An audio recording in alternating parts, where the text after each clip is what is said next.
So today's presenter is Lorraine Munro. Lorraine is a senior early years practitioner working in a preschool nursery class in a school in Scotland. She is also a Promethean Advocate. In her last job, she was an ICT staff tutor supporting early years establishments in primary schools in using ICT to enhance learning and teaching.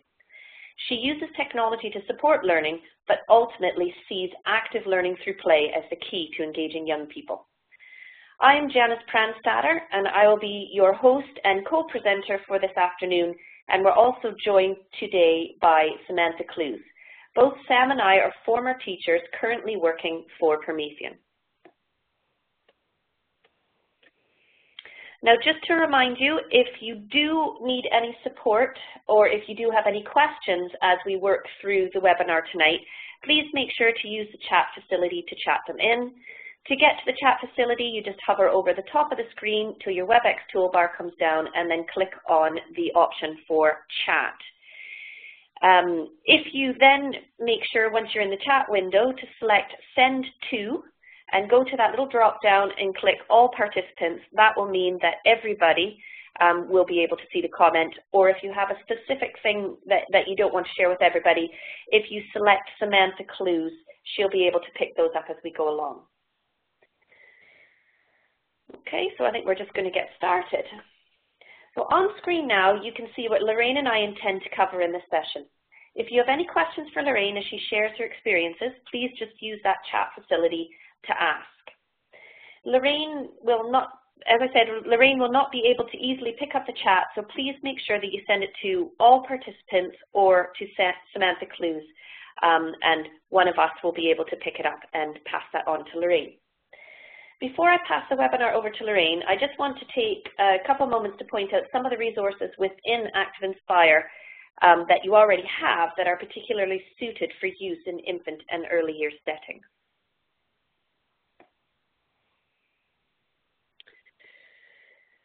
Oh, 2 pages, there we go. Active Inspire comes with hundreds of pre-installed resources that you can use to create your own Flipchart lessons. These can all be found in the activity browser. So if you look on your main toolbar, I'm using primary today, but if you are using the Studio Skin, your main resource library, you'll be able to find that up here in your browser window as the second icon in. I'm just going to click on that and click on the little upwards arrow here, and this just opens up my resource library. So in here, you can see under my shared resources, so the multiple people here, all the different files, categories of resources available to me.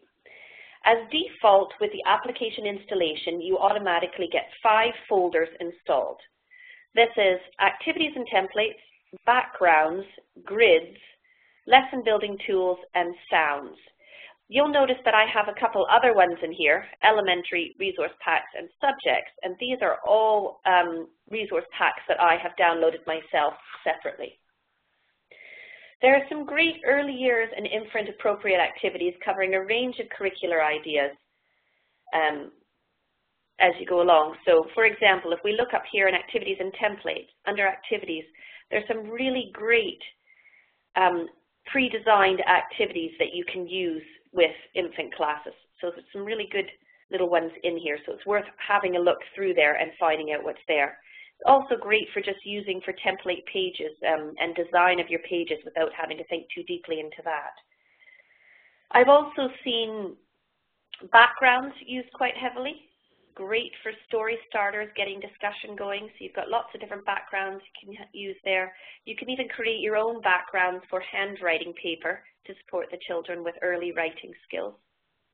And the other one that I've seen quite a lot is sounds. Okay, so getting those audio sounds in there for your younger learners, so we can attach these to objects as well, and you'll see some of that in the examples tonight. Now there is also a separate main resource pack that is intended to be downloaded in conjunction with the main application. Unfortunately, in my experience, this pack is often not installed, especially if teachers aren't installing it, if they're having to rely on a technician to do this. As this is the bulk of your lesson building content and is organized by subject area, I would encourage you to check that you have this And if not, get it downloaded and installed, and you can get that from Promethean Planet under support. I'm sure that much of the resource items found in this pack could be used for early years and infant classroom, but I just wanted to point out a few particular areas worth mentioning. So under the general folder, you have quite a lot of different objects and clip art and images and sounds that you can use that cover a variety of topics. So you can see there's a good variety of things available into you to help in there for helping you create your lessons. And the great thing about anything found in these resource library is that they're all copyright free. If we scroll down a little bit further, under language arts and literacy, some great resources here, but one in particular is the story writing. So they've got some great nursery rhymes and traditional tales here that you can use for creating your pages with your learners. So you can tie it into books and songs and stories and nursery rhymes that you're already doing. Under mathematics, so if we scroll down a little bit further, you can see that there is a wealth of resources to help support early numeracy skills. So you can find clocks here, blocks and counters, measuring jugs, shapes, and much, much more. So lots of things already here within the software that you can use to get started. Okay. Just very quickly, a really cute idea. You don't have to spend hours creating a page. You could do something as simple as putting up a background. In this case, the teacher has put up a night background, and then allowing your learners to come up and work independently at the board. So they could start out by using the pen tools and drawing something that they know that they would find at night, or an interest, or something that they know about nighttime. And then a teacher could help them to scribe a sentence about it, as you can see on here, and also record their name. This is great because this could then be printed out and used and stored in an assessment folder. I'm now just going to unmute Lorraine, and I'm going to pass you over to her, and she's going to take you through some of her fantastic examples. Remember that if you do have any questions, please just make sure that you chat them into Sam or into all participants, and we'll be happy to answer you at any time. Right, Lorraine, if you want to get started. Great. Hello to everyone who's joined. I'm starting with a weather words flip chart. On this page, I've used images and sounds from the resource library and shapes from the shape tool. I've just added text for the words. For a flip chart like this, I would use it as an assessment. Can the children read the words using their phonics skills?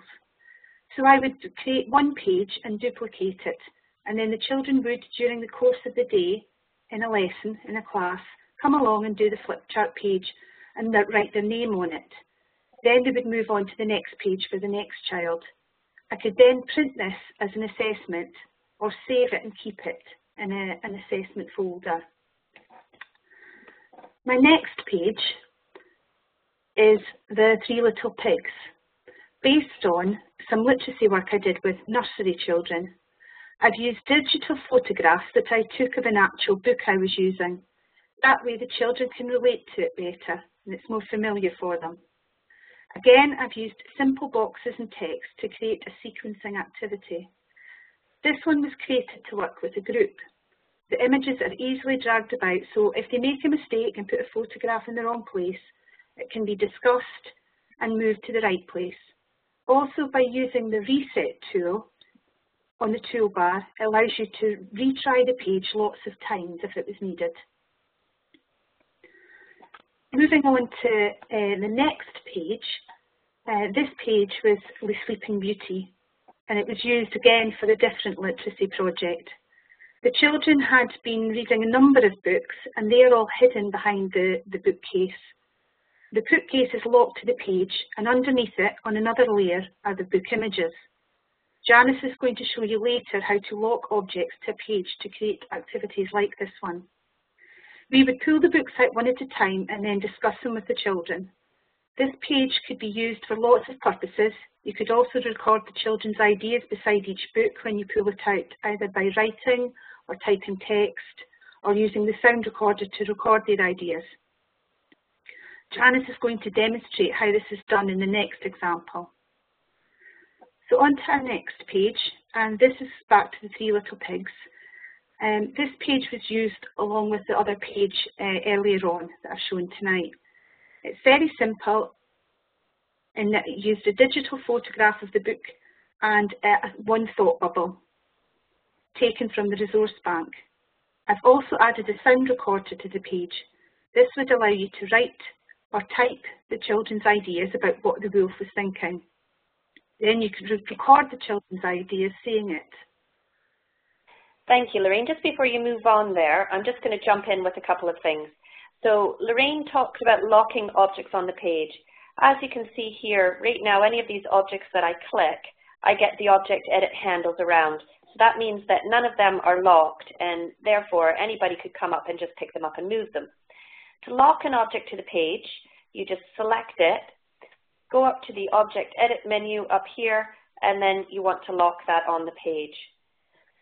If I then wanted to have objects to hide behind it, you need to just make sure that they are in the lower layer than that object, and we'll cover that a little bit further on. Also, just wanted to point out where the lovely speech bubbles are found. So in the resource library, you might have noticed them when I was clicking through things before, but under Language Arts and Literacy, we've got some speech bubbles there. So these ones can just be pulled out and you can manipulate them, making them any size that you want on the page. Okay, so just to demonstrate the sound recorder, Lorraine has put a little shortcut to it there. I can also get to the sound recorder by going up to my tools here, and then hovering down at the bottom to sound recorder. What I can do is then click on that, and it comes up with a little sound recorder option menu on my screen. I click record, and now when I talk, it should be recording that. When I stop it, it then puts that little sound on my screen, and I can click it, click record, and now when I talk, it should be recording that. Okay, so you can see how easily I can use that with my younger learners who might not be able to write very much right now, to be able to come up and record their ideas as well. Okay, just before we move on, Lorraine, I just want to ask Sam if there's any questions that have come in. Hi, Jack. Sam.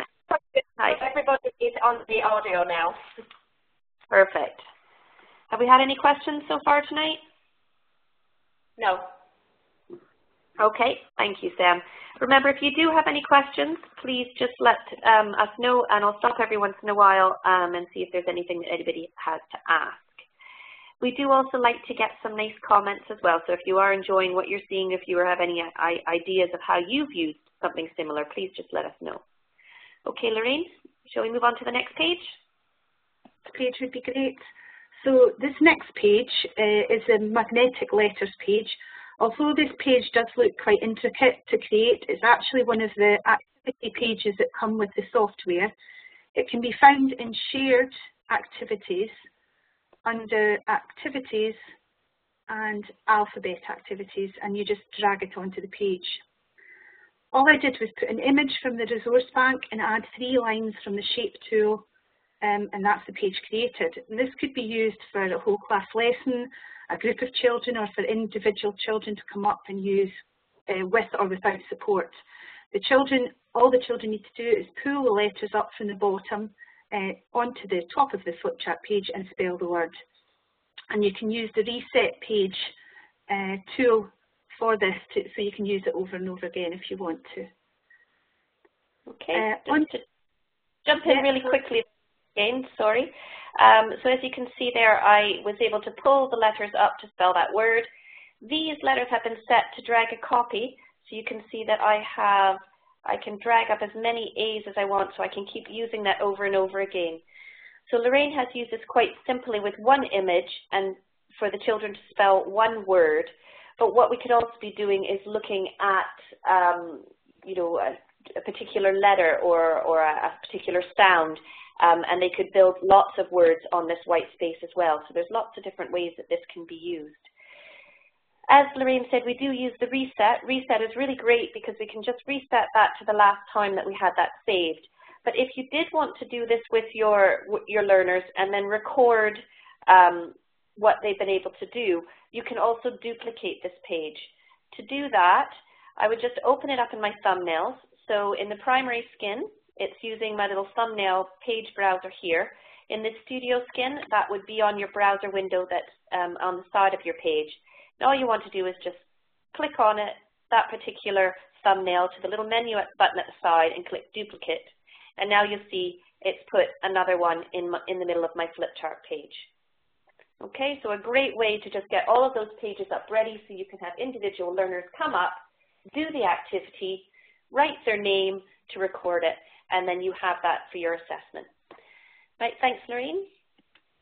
Okay, just to say, I use duplicate a page a lot. I mean, I always find that creating one page doesn't take too long, and then duplicating it lots of times, it just saves you so much time. Right, on to my next page, which is as you see, the life cycle of a frog, and it was created for children to use as an assessment.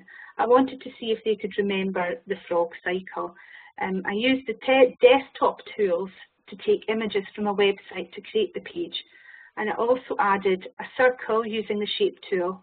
I then restricted the movement of the images of the frog cycle to the circle so that they're attached to the circle. And this is easy to know when you know how to do it. And I've used one of the active tips from Promethean Planet to teach me.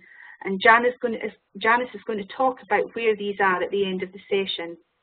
I also used numbers from the resource bank, and so that this could also be used with learner response systems, showing the children an image and they can respond by voting where it should go.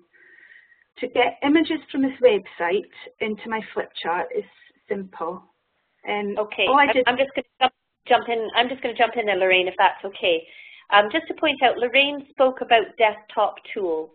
So on your main toolbar, and this will be the same in the studio skin, you've got 4 icons at the top of it.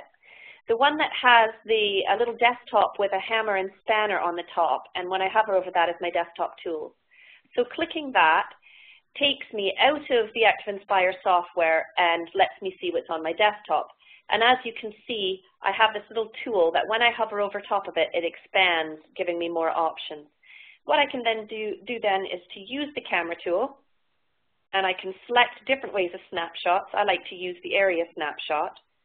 That then allows me to select the area of the screen that I want to take a picture of. So let's just take a picture of these books here, and then I can paste those back to my current page. To get back into my software, I go back into that little desktop tools, and the one over here that looks like a flip chart with a pen is Return to Flipcharts, and you can now see that image in there. Okay? Now the idea with the restrictors, there are different types of restrictors that you can do, and we don't really have time to cover it tonight, but when you do get the recording to this one, have a look at the other webinars that we have on our YouTube channel, because we have covered restrictors in several of the other webinars that we've done. But just so that you have something to go back to look at, if you are interested in finding out how to do that, on Promethean Planet, you can do a search for active tip number 47, restricting paths, and that will tell you how to create a page just like Lorraine has done here. Okay, Lorraine, just before we go on, I'm going to stop and I'm going to ask Sam again if we've got any questions or comments that have come in. Hi Janice, there's just a couple of comments from people saying that really like finding out about the different inbuilt resources that we have within the software. But it's good that you pointed out where to get all those from, and a couple of people saying that they're really enjoying the session. Thank you. Excellent, that's great. Thanks, Sam. Okay, Lorraine. Okay, on to my next page, which is a literacy page showing how I've used Magic Ink tool. This is a favourite with the children, and once you've mastered creating with it, you'll want to probably use it all the time. This page has a question mark hidden underneath and hidden by a rectangle shape. By clicking on the Magic Ink tool, on your cursor will now be able to rub out to reveal what's underneath. So when you click on your page, you'll be able to rub out. The objects need to be on a specific layer to work, so the important thing to remember is that the image you want to rub out must be on the top layer. Magic ink will only rub things out from the top layer, and things you don't want to be rubbed out must be on the middle or bottom layers. And there's a great active tip showing how to do this, but I think Janice might demonstrate very quickly how to do it. Thanks, Lorraine. I've just put that active tip down at the bottom there so you can see active tip 26, eraser versus ink.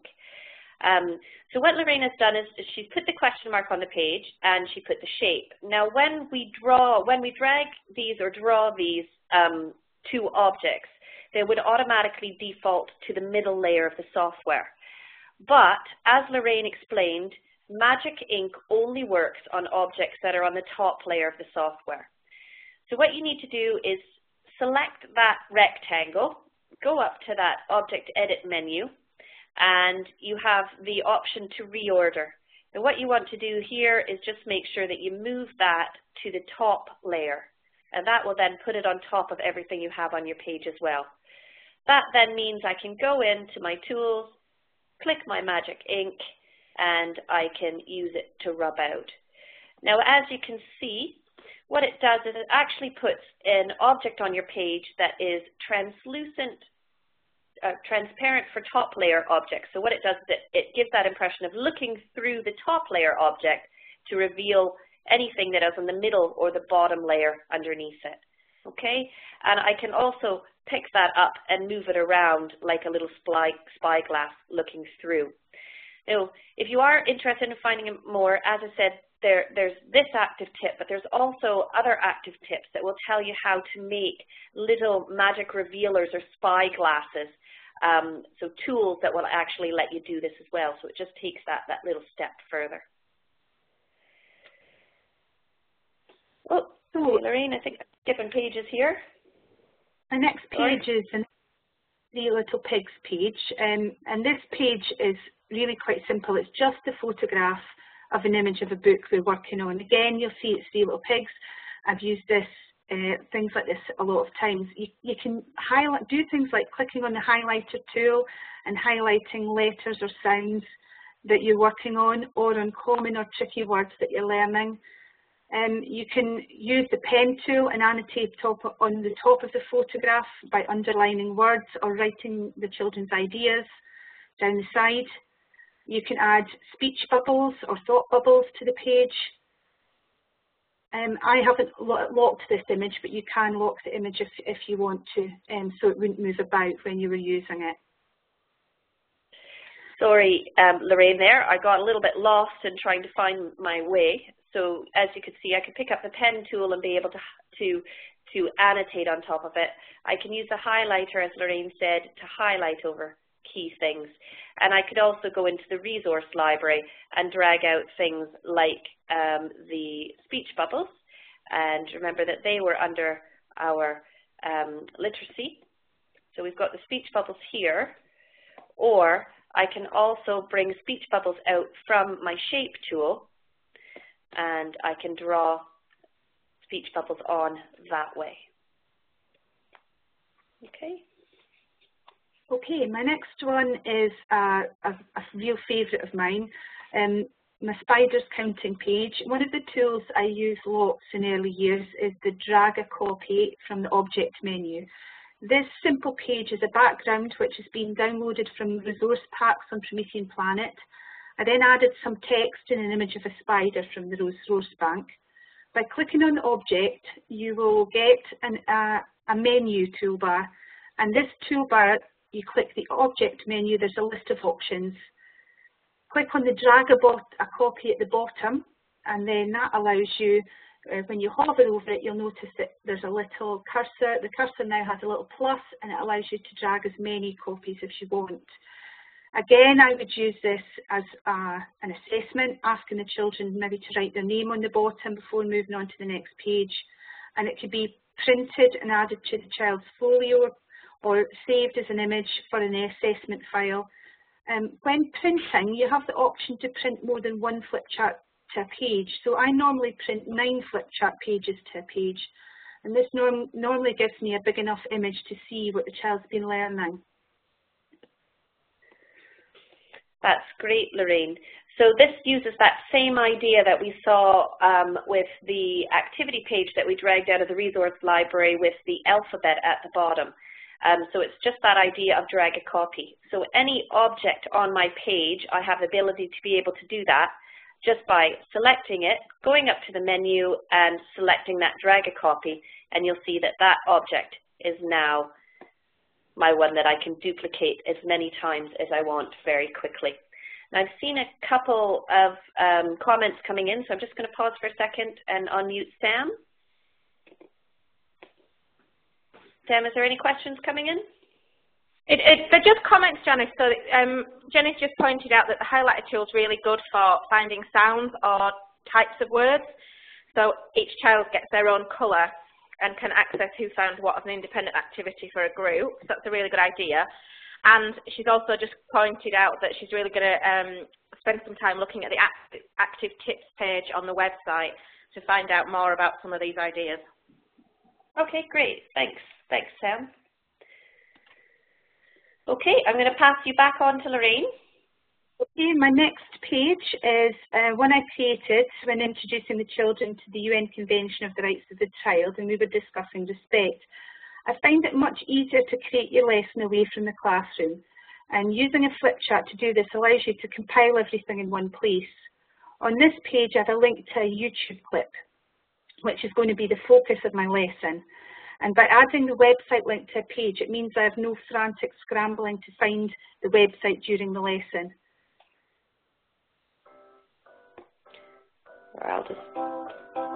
Okay, so you can see clicking on that image in the center, I can see the little play button, and that took us to the video on YouTube. Now on the next page, I've shown how I've just used quite a blank page just to record the children's ideas, and I've just typed them on as the children spoke. Again, it saves a lot of time. I don't have to go looking for paper and pens to write their ideas down. It's all in one place. And I always make sure I save as, so that my original is still there in case I want to use it in future.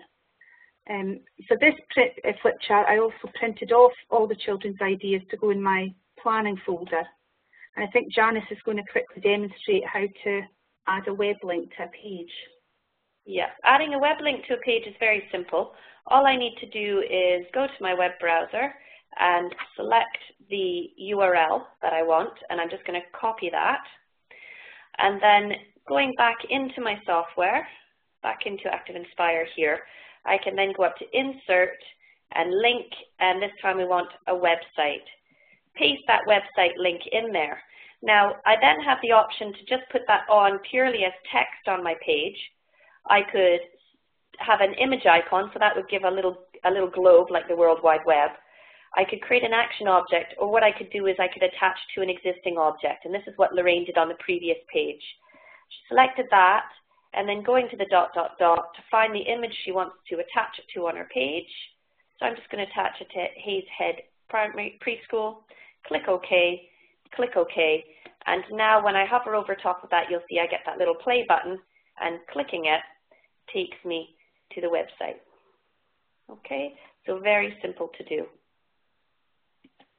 Okay, my next page is one I've used a lot for sharing learning intentions and success criteria with children. So it's a really simple page that's been created by changing the colour of the background by right-clicking on the page and giving you the option to change the colour, because changing the background colour can give a different feel to the Flipchart depending on what colour you use. I had the page saved to my own resources so that I can easily drag it on and edit the page to share the learning with the children. It also meant when the children saw this page, they would know it was their learning intentions and success criteria page. And I think Janice... Yeah, sorry. To save a page into your resource library, all you need to do is open up the resource file that you want. So you need to make sure that you have this open first. So I'm going to say I want it to go into my resources, and then I'm going to right-click on the page and add to resource library, and then add the page to the resource library. And then that then puts that into that particular resource library for me, and you can see it right down here at the bottom. Okay, so now if I click out of that, come back into my resources, you'll see that page available there. To use it again, I just need to drag it out onto my page, and then, as Lorraine said, I could go in and I could change that text to suit my new lesson. Okay, my next page is one I created as a stimulus for the Gruffalo. The page is a background used from the resource bank, and I've added a sound recorder which I've recorded the instructions for the lesson. The children just have to click on the sound recorder to find out what they have to do. Again, this page could be duplicated. So I'm just going to click on that. Draw a picture of the Gruffalo. Remember, he is a poisonous wart on the end of his nose. Write your name on the bottom of the Flipchart page when you're finished. Okay. Okay. So again, you could duplicate the page, so you can have lots of children coming up one by one, or you can have them coming up in groups as well if you want to. But it's a really nice, easy one that you don't actually have to do much work for, just record their instructions on the page. So my next one, which I think is my last page, is Hickory Dickory Dock. The last page I'm showing tonight, it's one I've used with on systems. Used active votes with nursery children and active expressions with primary 1 children onwards. Children will learn very quickly how to use the. Once they've mastered how to use them, you can think of all the things you would like to assess. On this page, I used active votes with nursery children. They worked with talk about the question and send in the results together. It was a really simple page to create and not too much information for the children to get confused with. That's great. And as you can see, I put a little tip down there for active tip 59. So if you don't know what the Promethean learner response are, active vote, active expression, and active engage, there's a great little active tip that will give you more information on that. So it's worth having a look. And if you do want any further information on the learner response systems, please just use the email that I'm going to put up at the end to email either Sam or myself, and we can send you some information out about it as well. So that is the end of Lorraine's portion of the webinar, and I have to say thank you so much, Lorraine. What fantastic ideas that you've shared tonight, and I hope everybody else agrees with that, and that you've all found something fantastic to take away and be able to use with your learners. So I just want to say again that remember that some of the simplest ways of using the interactive whiteboard technology with your learners can be the most effective. So pages don't have to be all singing, all dancing, using all of the features.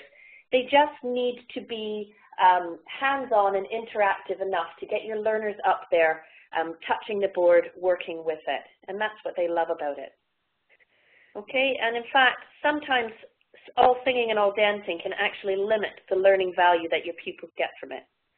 So to finish off, I would just like to give you some quick information on where you could obtain further support on the things that we've shown today. So Promethean Planet is always a great starting point for advice and ideas on how to use Active Inspire or your interactive whiteboard with your learners. So if you're not already a member of Promethean Planet, I do suggest that you get on there, get signed in and registered, and start having a look around what's available on the site.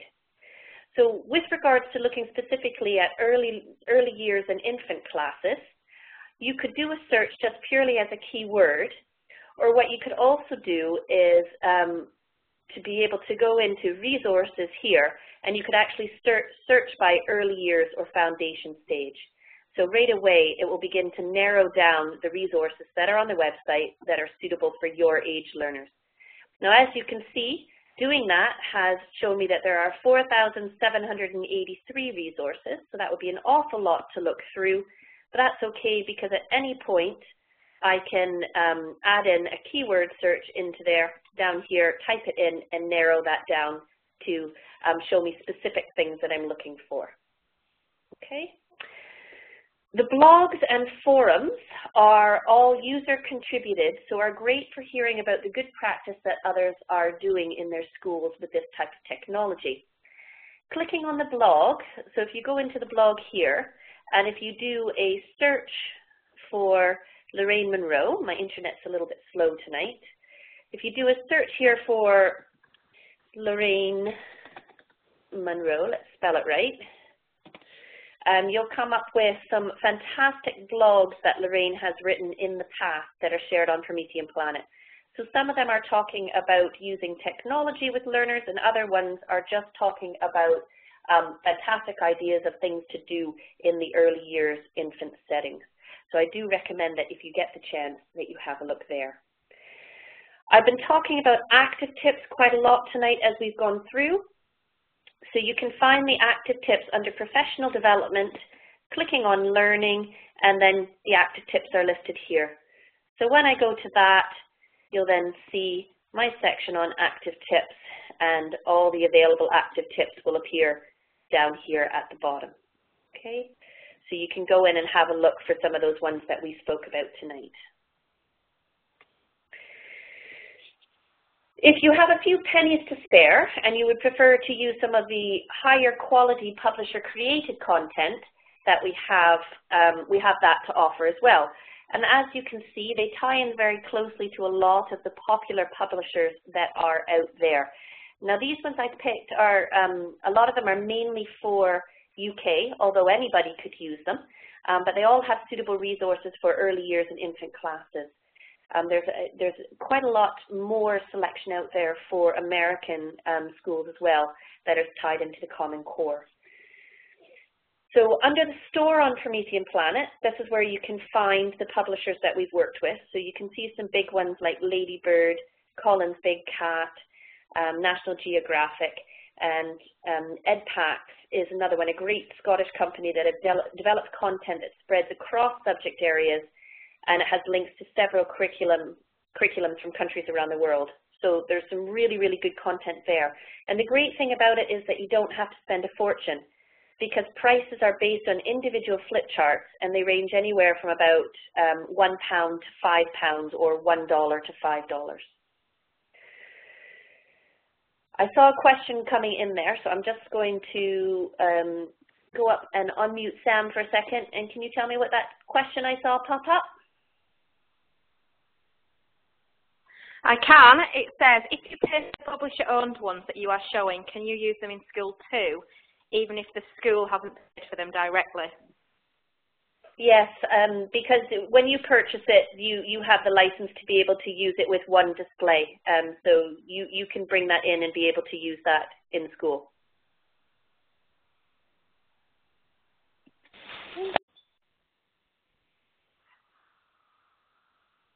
Now, Lorraine is also a young learners expert for our a blog site that we have links with called connectlearningtoday.com, and she's got some fantastic blogs on here. Now, most of them aren't about technology, because this particular website is about lots of different things and not just talking about using technology or Promethean technology. But there's some fantastic ideas for the early years infant setting. So I do recommend, if you haven't had a look at Connect Learning Today, please take the time to do so. And just to finish off, I just want to say again, thank you very much for joining this webinar tonight. I do hope that you found it useful. We are running various titles this term, and in these particular ones we've been doing are subject specific. So our next title is on humanities and social subjects. We also have one on math and also modern foreign language. So it'd be really great if you did enjoy this to spread the word, and let's see if we can get even more teachers to join us on our further sessions. If you have any questions about today's session, email details for Sam and I are on the screen now. So please take those down and email us with any questions that you might have. And I've also just put up our Twitter handles. So we have a @PrometheanUK and I, and also I put Lorraine's Twitter handle up there as well. So do follow us for more hints, tips, and ideas. So thank you very much for joining us today. And I'll just unmute Sam again and see if there's any further questions coming in. But thank you very much. And I think let's give a big thank you to Lorraine as well for giving up her time to join us tonight. I've unmuted Lorraine as well. There's no further questions, Janice, but lots of people just saying thank you to Lorraine